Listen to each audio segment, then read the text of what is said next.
At this point in the 2016-17 MVP discussion, all anyone is talking about is James Harden versus Russell Westbrook.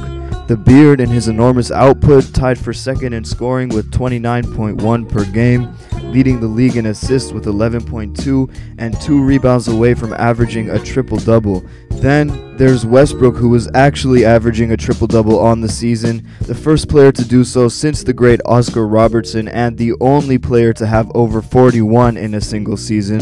With all that, he's also just under Harden in assists per game in the third slot. Due to these incredible accomplishments, other players who have done notable things this season have been overlooked and seemingly fallen out of the MVP race. Players like Kawhi Leonard, Isaiah Thomas, who's tied with Harden in scoring with 29.1 as well, John Wall, who's second in assists on a team with less talent than all the rest mentioned, except Giannis Antetokounmpo, whose young Bucks squad has struggled some, especially with Jabari Parker out. Most people who don't agree with Russ getting the award argue that he hasn't done enough to put his team in a position to win at only the 6th seed, while a guy like James Harden has led a doubted Rockets team to the 3rd best record in the league, a huge feat in his own right.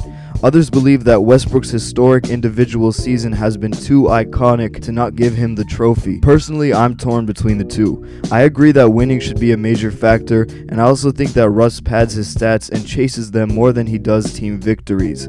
Then again, on the other hand, Harden also pads his stats in his own way, flopping and getting to the free throw line at every opportunity that presents itself. He'd rather do that than actually attempting a shot to make and not just to draw contact. He uses this as a part of his game more than any other player I've ever seen, and a huge amount of his output must be coming out of this. Regardless of his tactics though, at least he can lead a team to be one of the best in the NBA. Still, my issues with both players are too great for me to give either the MVP. I believe IT, whose Celtics are currently the #1 team in the East, above LeBron's Cavs, and 4th in the league, or Kawhi, are much more worthy of the award. But realistically, Westbrook will go home with the award, which is fine. He's still had a season for the ages individually, but if we're eliminating team performance from the equation, why is nobody talking about Giannis Antetokounmpo, who has a much lesser team around him talent-wise, but still sits in the 6th seed just like Russ's Thunder?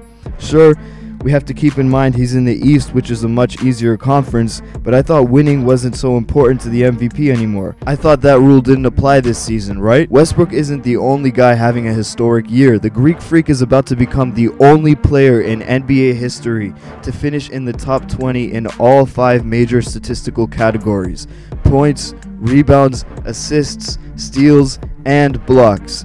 Now let me make one thing clear, I don't think Giannis should be MVP this season, though I do think he will be in the next couple coming years, maybe even as early as next season, depending on Jabari Parker's progress and any new pieces the Bucks are able to acquire. However, it's sad to me that everyone knows what Russ has done this season, but not many know the incredible history being made by the Greek Freak. Giannis is also only the 5th guy in league history to lead his team in all 5 major stat categories. While doing this, as I mentioned earlier, he's also the first player to ever lead in the top 20 of the entire league in these categories. On top of that, on December 31st against the Bulls, he did something only 3 other players have ever done: score 30 or more with 7 or more assists and 7 or more blocks in a single game. The only other guys to achieve this were David Robinson, Charles Barkley, and another young man in this league that's primed for an incredible future, Anthony Davis. Giannis had 35 points, 7 assists, 7 blocks, and decided to throw up 9 rebounds to add to that stat line as if it wasn't enough.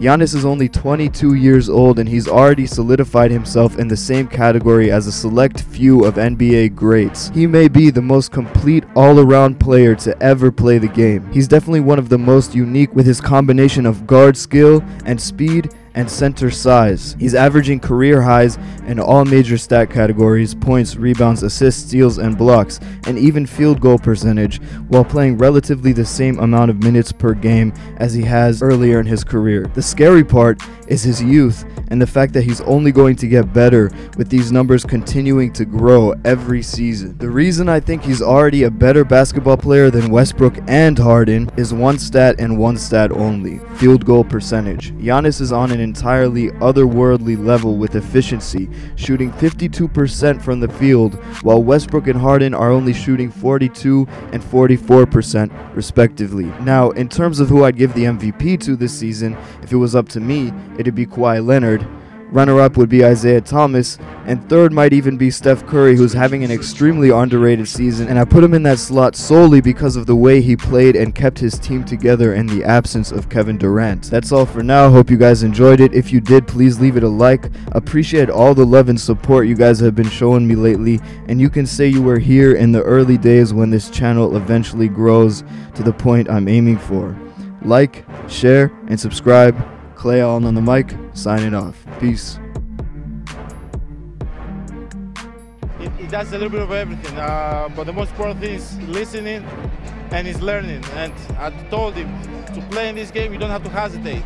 If you hesitate, I told him actually in the overtime, I told him if you hesitate, I'm going to punch you. So shoot the ball whenever you get it. Well, the threat absolutely worked.